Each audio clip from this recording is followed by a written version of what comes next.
un docteur de 64 ans prend le train qui relie Canton à Hong Kong.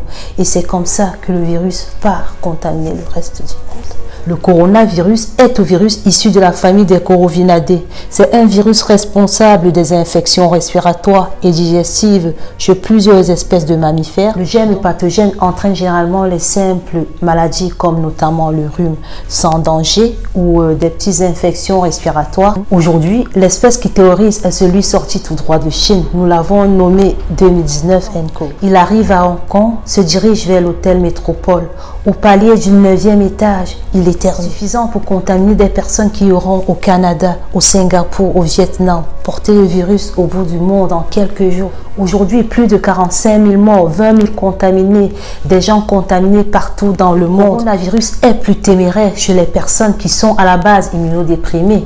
Il s'agit des personnes âgées, des enfants, des personnes ayant déjà une immunodépression.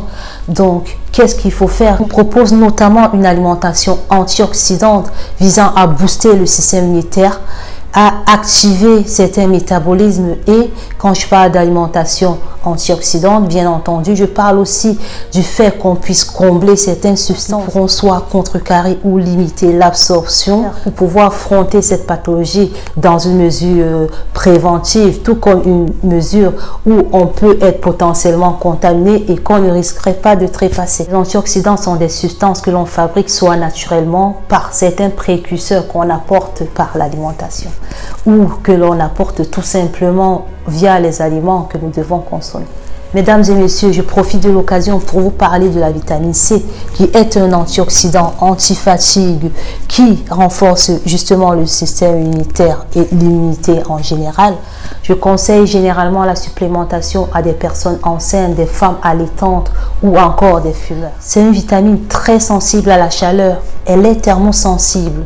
Donc la vitamine C, comme la cerise, le cassis, le chou, le cresson, le curcuma, c'est une vitamine qui n'est pas stockée au niveau du foie. Donc ceci explique la nécessité d'un apport quotidien suffisant. La dose optimale peut varier. Nous devons donc apporter quotidiennement d'une façon suffisante. Les aliments qui en contiennent sont généralement crus. C'est de la goyave, les kiwis, le chou, les oranges ou les agrumes en général, l'ananas, la tomate. Vous voulez en bénéficier, évitez surtout de cuire des aliments qui en contiennent. Soit une portion de crudité à chaque repas, déjà à la base équilibrée. Ce sera peut-être de la goyave, des kiwis, du chou rouge, de l'ananas, de la tomate, du cerfeuil, des agrumes, du concombre. La vitamine A est aussi un agent qui neutralise les radicaux libres. C'est de la bêta-carotène, les caroténoïdes notamment. La menthe, les fraises, les fruits rouges. La vitamine E stimule également le système immunitaire. On retrouve dans les noix à cajou, les noix du Brésil. On retrouve également dans les cacahuètes ou encore les arachides. On retrouve dans les avocats. On retrouve dans le pistache les graines de courge. Le glutathion, ne vous inquiétez pas, c'est une protéine qui se fabrique à partir des acides aminés dans les cellules de notre corps.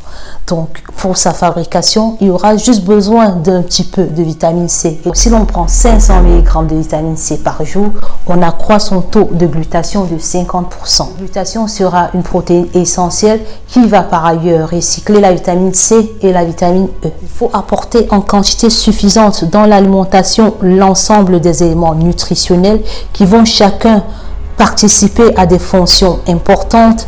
Ils vont jouer chacun en synergie un rôle d'enzyme, de coenzyme, de cofacteur. Bref, c'est comme dans les transports avec des correspondances ou comme le métro de Paris où chaque transport va ailleurs et correspond pour donner l'ouverture dans le monde. On conseille de manger 5 fruits et légumes par jour.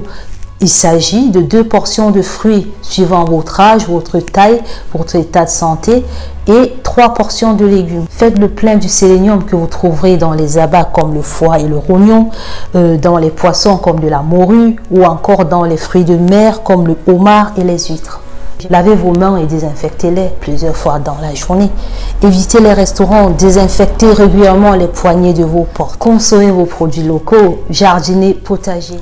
Et surtout en cas de fébrilité chronique, n'hésitez surtout pas à appeler le 15. Prenez un petit temps pour vous et détendez-vous avec une petite tisane, une petite infusion à l'eucalyptus, au thym, au romarin, à l'angélique, au clou de girofle, ça vous fera du bien. Pourquoi pas avec quelques noix ou des amandes ou de la pistache qui vous permettront sans doute, parce que avec l'apport en magnésium, de vous détendre, de vous relaxer et puis d'oublier tout le stress qu'apportent les médias. Comme vous le savez déjà, la santé est comme un jardin potager, ça se cultive. Merci de m'avoir écouté, à la prochaine.